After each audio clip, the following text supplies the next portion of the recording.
Now turn to section 1.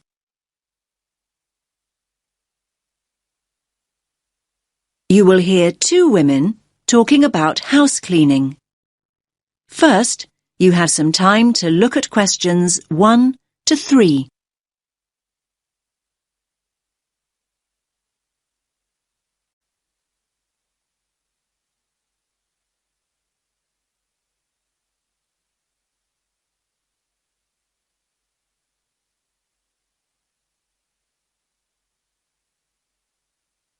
Listen carefully to the first part of the conversation and answer questions 1 to 3.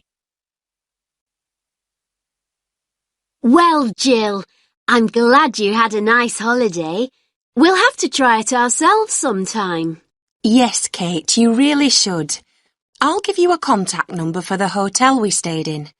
Anyway, I must be... Oh, I know what I meant to ask you. Sorry, it was about a cleaner. Oh, yes? Yes, we've been talking about getting somebody to come in and help out. You had a cleaner not long ago, didn't you?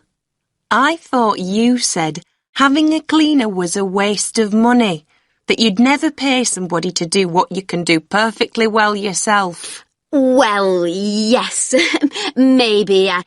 But things have changed. Things are really hectic for Greg at work all of a sudden. He's never home till after 8. I end up doing everything. The house looks like such a mess. I never get time to tidy up before I go out to work, and in the evenings I just about manage to cook and wash up. Well, you shouldn't be the one doing everything if you're working as well. That's not fair, is it? I think Greg's just shattered. Oh, to be fair, he's pretty domesticated. We've always pretty much shared the chores. It's just a temporary thing, I think. I hope. We're basically both trying to juggle too much. The last thing we want to do at the weekends is start cleaning. We want to relax a bit. It's not because all the neighbours have got a cleaner, is it? You know me too well. I guess there is a bit of that. I feel like the poor relation when I tell them I do all the cleaning myself. They can't believe I fit in so much. Never worry about what other people think. No. Anyway, one way or another we need a cleaner. Well, as long as it's not too expensive, that is. I don't think it's expensive, and it's money well spent. We only stopped having Tricia come in every week because I was off work with the baby, so I could do most of it myself. So how much is it? Well, Tricia was £8 an hour. I can't say that's what everyone charges. That isn't bad, is it? It's less than I thought. Oh, well, I think we can run to £8. How many hours did she do? 4 hours a week. Well, that sounds about right. Can you give me her number then? Oh, sorry, no. She's not around anymore. She went back to Wales. I think it was Wales anyway, a couple of months ago. Oh, no. That's a shame. Wait a minute, though. We've had some leaflets through the door recently. Let me see if I can find one. I put one here by the phone, I'm sure. You now have some time to look at questions 4 to 10.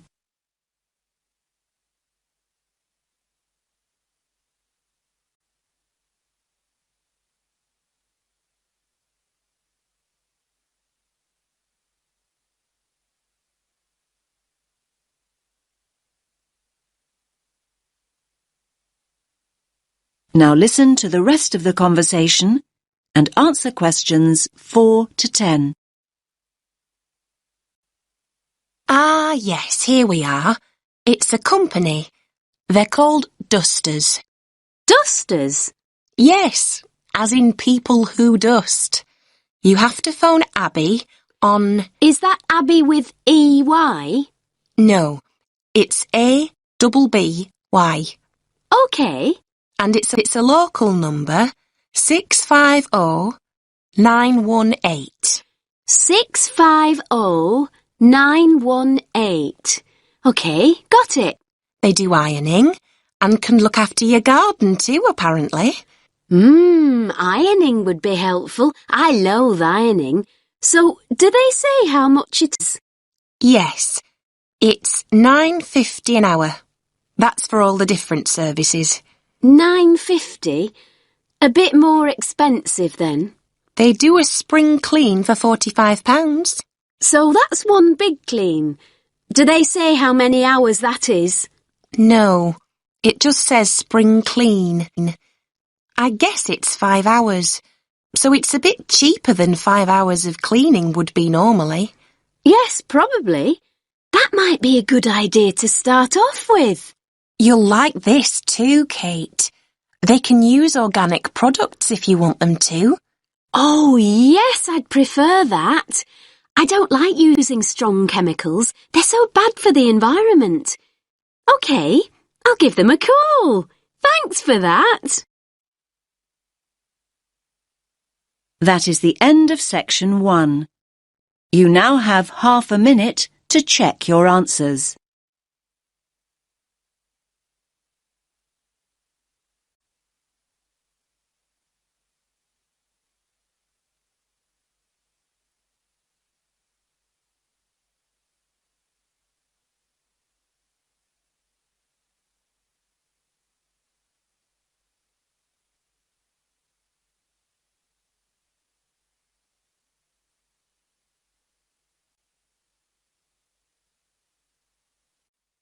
Now turn to section 2.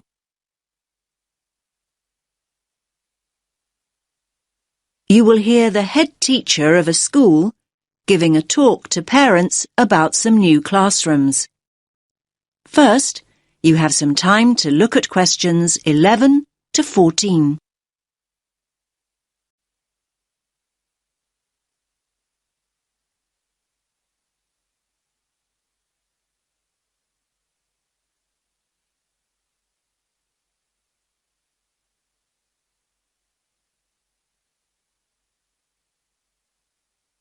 Listen carefully to the first part of the talk and answer questions 11 to 14. Good evening, everyone, and thanks for making it along. I know how busy you all are with term coming to an end.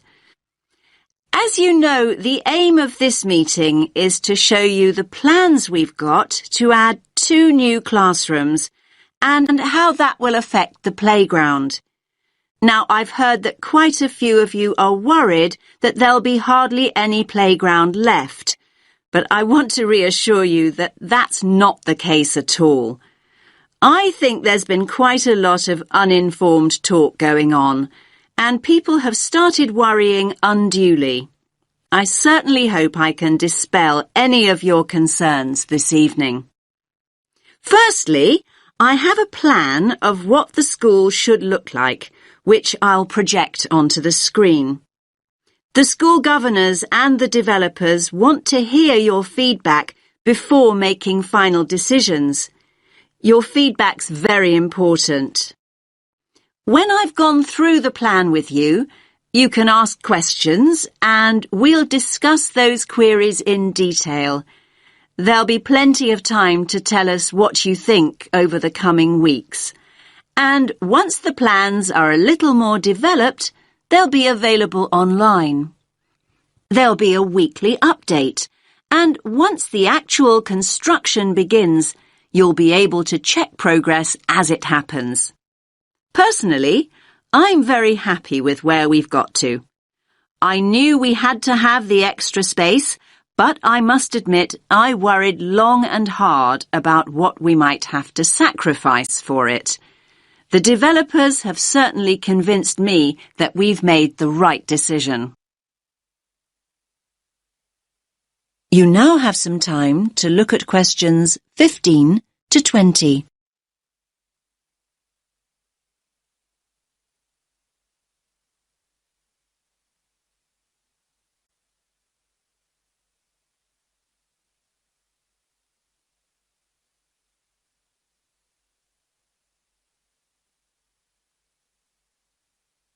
Now listen to the rest of the talk and answer questions 15 to 20. Right, can everyone see the plan now? Good. Let's start at the Balfour Road entrance, since that's where most of you come and go from. The Farley Road entrance and lower playground won't be affected at all.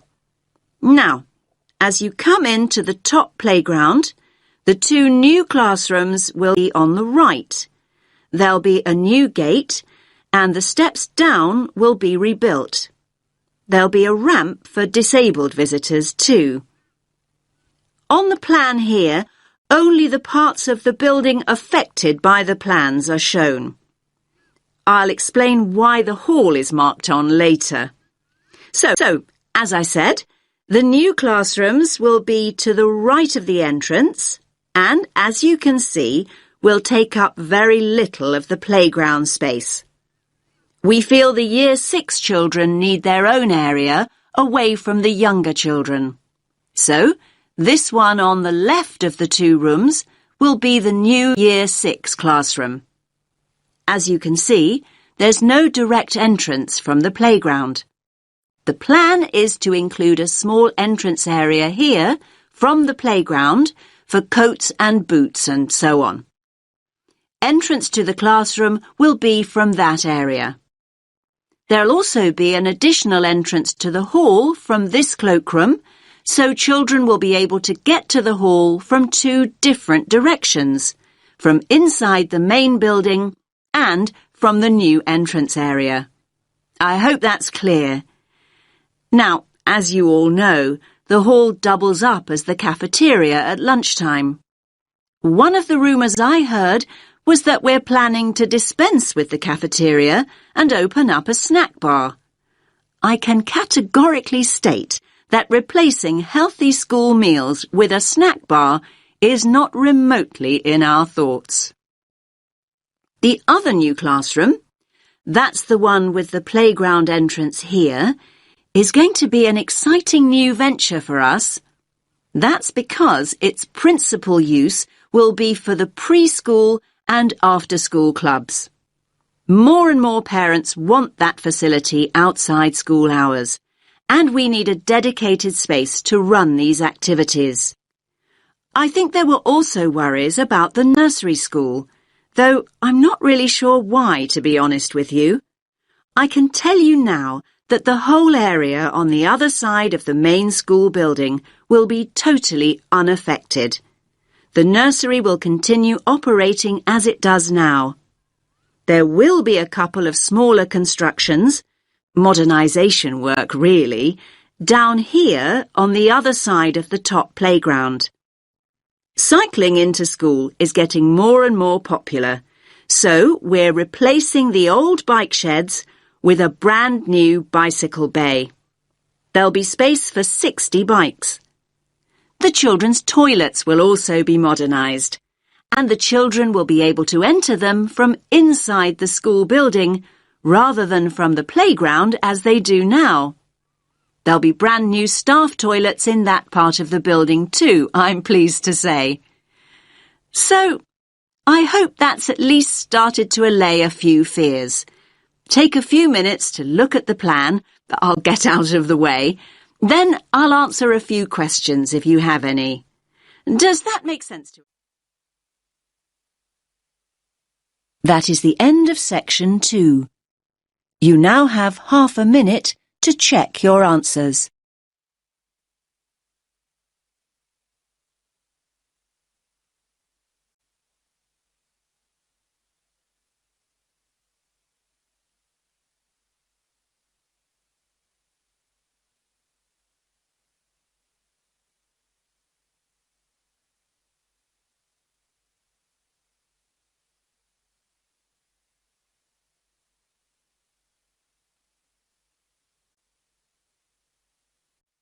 Now turn to section 3.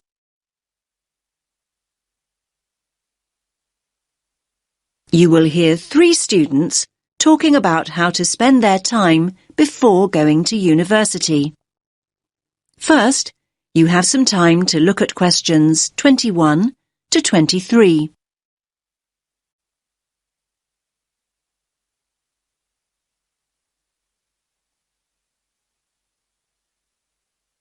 Listen carefully to the first part of the discussion and answer questions 21 to 23.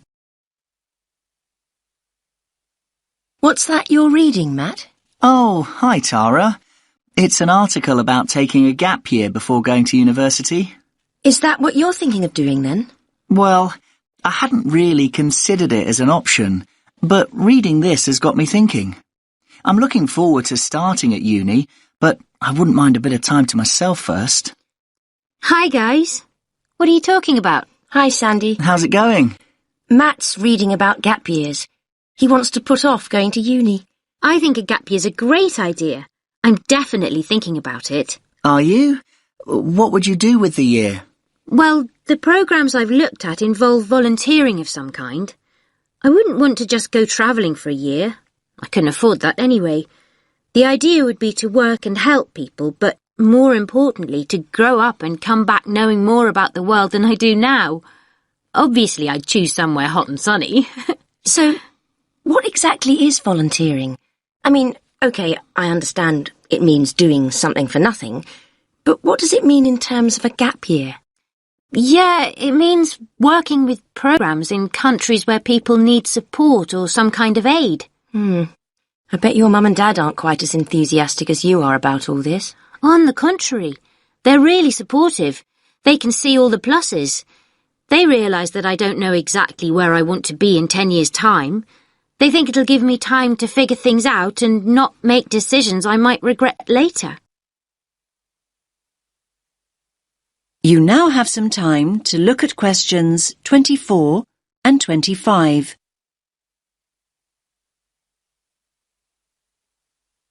Now listen to the next part of the discussion and answer questions 24 and 25. I think I'd be worried about how the university look at it, though. Don't you think it suggests you're just putting off studying? Definitely not. Our tutor told us that a lot of universities encourage students to take a gap year. They see a year away growing up and maturing as an asset. Students arrive in higher education with an extra year of life experience, depending on what you do with the time, obviously. Yes, I can see that tutors might like having a few well-travelled students around. I mean, ones that have a more developed perspective. I think they also appreciate that students who come back from a year away, doing something worthwhile, have a stronger sense of direction and a clearer idea of what they hope to achieve. They probably speak at least a few words of another language too. The most important thing for the unis is that students are motivated. So anyway, what does your article say about the options? Do they suggest where students should go on their gap year? You now have some time to look at questions 26 to 30.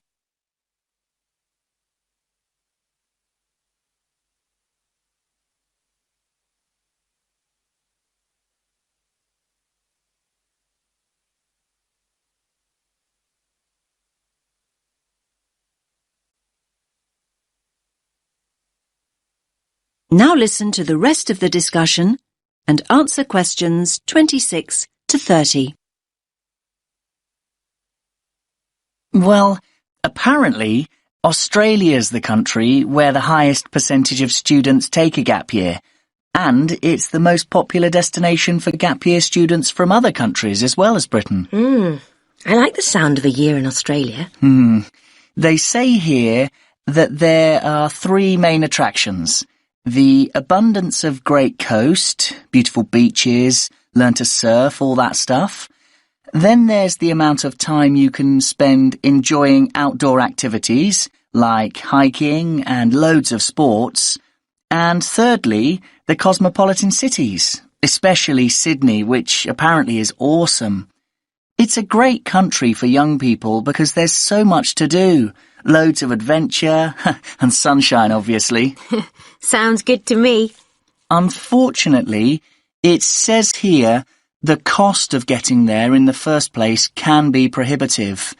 However you make your way there, it's expensive. Unless the bank of Mum and Dad help out, that is.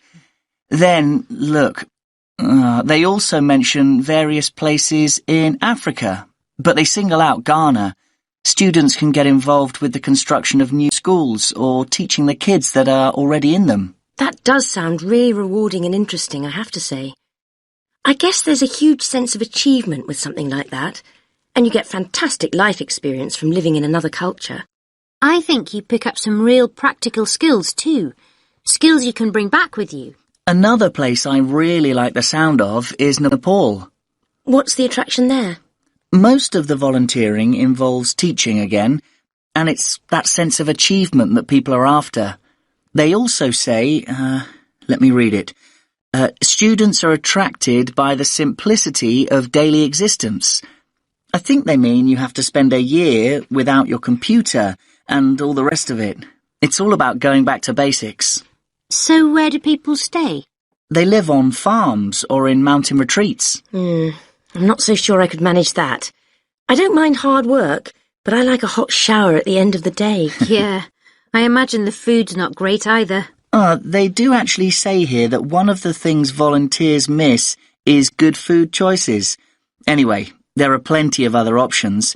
Why don't you read the rest of the... That is the end of section 3.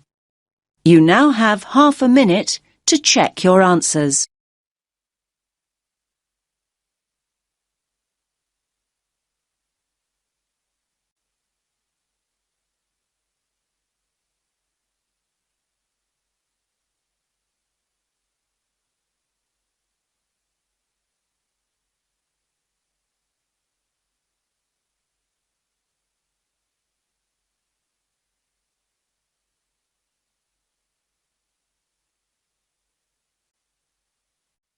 Now turn to section 4.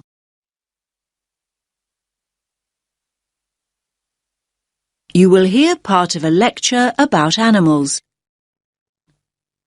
First, you have some time to look at questions 31 to 40.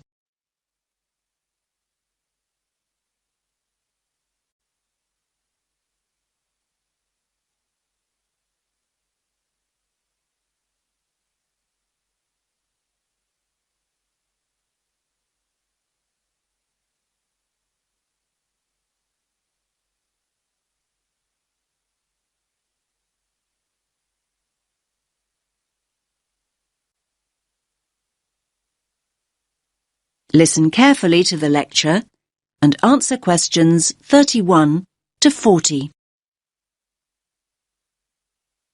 In today's lecture, I'm going to talk about avoiding predation. What does that mean, I hear you say? Well, you probably know the word predator. I'm sure you've all seen Predator the movie. Well, a predator is any animal that hunts and kills another animal. That animal, and I was going to say that smaller animal, but it's not always the case, is the prey. An owl, for example, is a predator, and a mouse is its prey. A lion is a predator, and a much bigger animal, a buffalo, for example, is its prey. So when I say avoiding predation, what I mean is not being caught and eaten. For many small animals, not being caught and eaten is pretty much a full-time job. Many animals that are predators themselves may be the prey of another, usually bigger animal. This is what we popularly call the food chain. So, how do animals avoid predation? Well, they have what we call defense mechanisms. These are ways in which the species adapted over time to give it an advantage over its predators. Any adaptation of this kind increases the species' chances of survival. Over time, species that have not adapted, that is, developed some sort of defense mechanism, have met with extinction.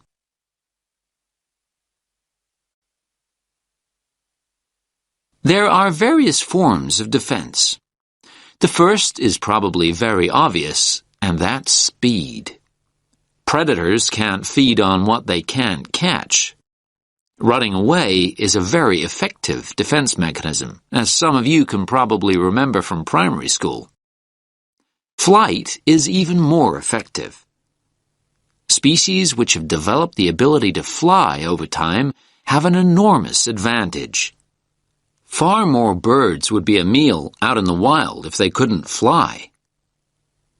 The second mechanism is protective coloration. You might hear the word camouflage used too, but I personally find that too simple a term when it comes to the animal kingdom. Protective coloration includes a number of slightly varied mechanisms within the overall term. Some animals blend in with their background. A chameleon is a good example. It sits on a tree and it looks like the branch of that tree. Butterflies have what we think of as beautiful patterns, not to be beautiful, but to confuse and warn off potential assailants. They blend in with the flowers around them, but may also look like something else. Some butterflies have patterns that look like huge eyes, and a would-be predator is scared off. There are all sorts of stories about how the zebra got its stripes, and not many people really know what the stripes are there for. Well, that type of coloration is called dazzle camouflage. A zebra stands out when alone and stationary, but when zebras move rapidly in a herd, their stripes create motion dazzle, a confusing, flickering mass to the eye of a lion or cheetah that might be giving chase. Selecting a target becomes far more difficult. Now, of course, animals are caught. They're frequently caught, but that might not mean the game's up. Some animals make themselves difficult or horrible to eat. Hedgehogs have sharp spines that deter a predator from tucking in even when it's captured its prey. The predator is very likely to give up when a spine gouges an eye or gets lodged in its throat. Numerous species of creature, turtles or snails for example, have developed a tough outer shell that makes it almost impossible to devour. One of my favorite creatures is the skunk, which emits a repulsive smell on being cornered, enough to send any attacker herring back into the undergrowth. In a similar way, some sea-dwelling mollusks can emit an ink cloud that fills the surrounding water, concealing it from a predatory fish that may be circling. There are frogs that go one step further. They're so poisonous that even if a predator does try and eat them, it'll probably keel over and drop dead first. Now, you'll probably be surprised, but I'm going to go on to talk about plants. Yes, many plants have defense mechanisms in exactly the same way as animals. You've probably all been stung by a nettle at some time. That is the end of section 4. You now have half a minute to check your answers.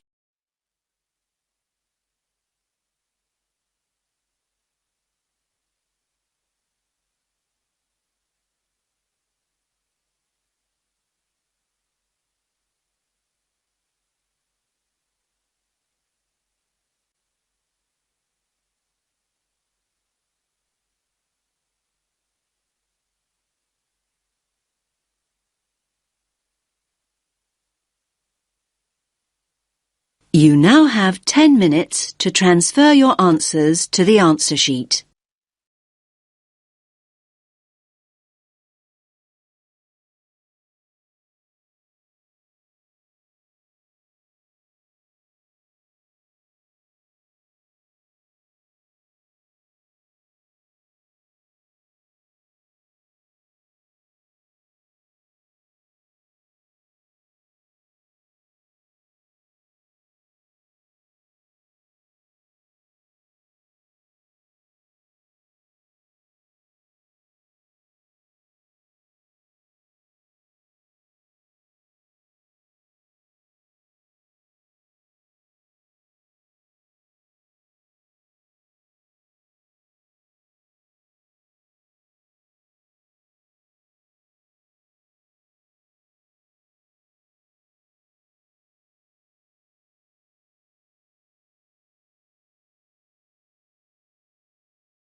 Thanks for watching. Here are other 2 videos. You can watch them as well.